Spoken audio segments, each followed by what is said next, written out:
Hi hello friends, welcome back to my channel. So நம்மளுடைய சேனலில் TNPSC group 4க்கு ஜிகேக்கு வந்து ஃப்ரீயாகவே ஸ்டடி மெட்டீரியல் வந்து கொடுத்துக்கிட்டு இருக்கோம். ஸோ அதில் பார்த்திங்கன்னா யூனிட் 1 சயின்ஸுக்கு வந்து உங்களுக்கு ஆல்ரெடி வந்து மெட்டீரியல் வந்து கொடுத்துட்டேன். ஓகேங்களா, சிலபஸ் வைஸ் உள்ள எல்லா நோட்ஸுமே வந்து கொடுத்துட்டேன். ஒரே பிடிஎஃபாக தான் இருக்கும். ஸோ அந்த வீடியோ பார்க்காதவங்க டிஸ்கிரிப்ஷனில் அந்த வீடியோக்கான லிங்க் தரேன், போய்ட்டு பார்த்து டவுன்லோட் பண்ணிக்கோங்க.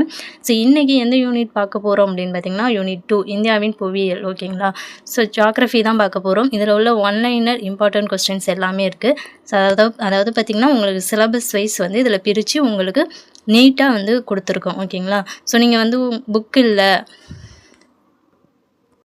ஸ்கூல் புக்கும் இல்லை, அவுட் சோர்ஸும் இல்லை, எனக்கு படிக்கிறதுக்கு வந்து எந்த புக்ஸுமே இல்லை அப்படின்னு நினச்சிங்கன்னா ஸோ இந்த மெட்டீரியல் வச்சு நீங்கள் படிச்சுக்கலாம். அதே டைம் பார்த்திங்கன்னா உங்களுக்கு லாஸ்ட் டைம் ரிவிஷனுக்கு இந்த மெட்டீரியல் ரொம்பவே யூஸ்ஃபுல்லாக இருக்கும். ஓகேங்களா, ஸோ அதனால் வந்து டவுன்லோட் பண்ணி ஒன் டைம் வந்து படிச்சுக்கோங்க, படித்து பாருங்கள். படிச்சுட்டு உங்களுக்கு எந்த அளவுக்கு இது யூஸ்ஃபுல்லாக இருந்துச்சு அப்படிங்கிறத மறக்காமல் கமெண்ட் பண்ணிடுங்க. ஸோ நமக்கு ஜியாகிரஃபி சிலபஸ் வந்து என்னென்ன டாபிக் இருக்குது அப்படிங்கிறது உங்களுக்கு எல்லாருக்குமே தெரியும். ஸோ இதில் டோட்டலாக பார்த்திங்கன்னா உங்களுக்கு ஒரு 90 பேஜ் இருக்கும். ஓகேங்களா, ஸோ 90 பேஜில் இந்த யூனிட் வந்து ஃபுல்லாகவே வந்து கவர் பண்ணி கொடுத்துருக்கோம்.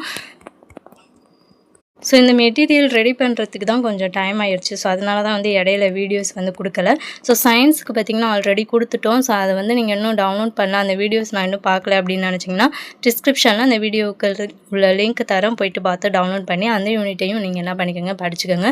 ஸோ மோஸ்ட்லி சயின்ஸ் வந்து எல்லோரும் படிக்க மாட்டீங்க. ஸோ அந்த மாதிரி டைமில் இந்த மாதிரி மெட்டீரியல் வச்சு படிச்சிங்க அப்படின்னாலும் நீங்கள் ஓரளவுக்கு வந்து மார்க் வந்து ஸ்கோர் பண்ணலாம். ஓகேங்களா, ஸோ இப்போ ஜியாகிரஃபியில் பார்த்திங்கன்னா உங்களுக்கு டோட்டலாக இந்த பிடிஎஃப்பில் 90 பேஜஸ் இருக்குது.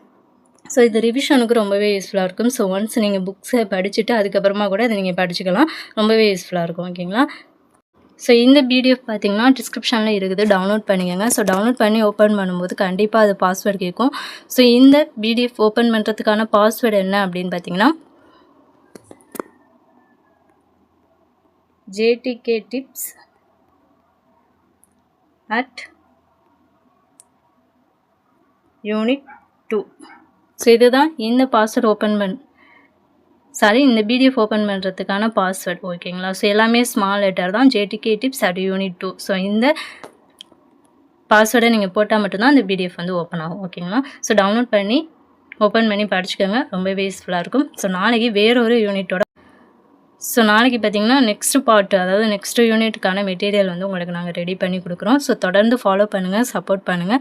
இந்த பிடிஎஃப் உங்களுக்கு யூஸ்ஃபுல்லாக இருந்துச்சு அப்படின்னு நினச்சிங்கன்னா மறக்காமல் கமெண்ட் பண்ணிடுங்க. இந்த வீடியோக்கு ஒரு லைக் பண்ணிடுங்க. நெக்ஸ்ட் வீடியோவில் பார்க்கலாம். தேங்க்யூ.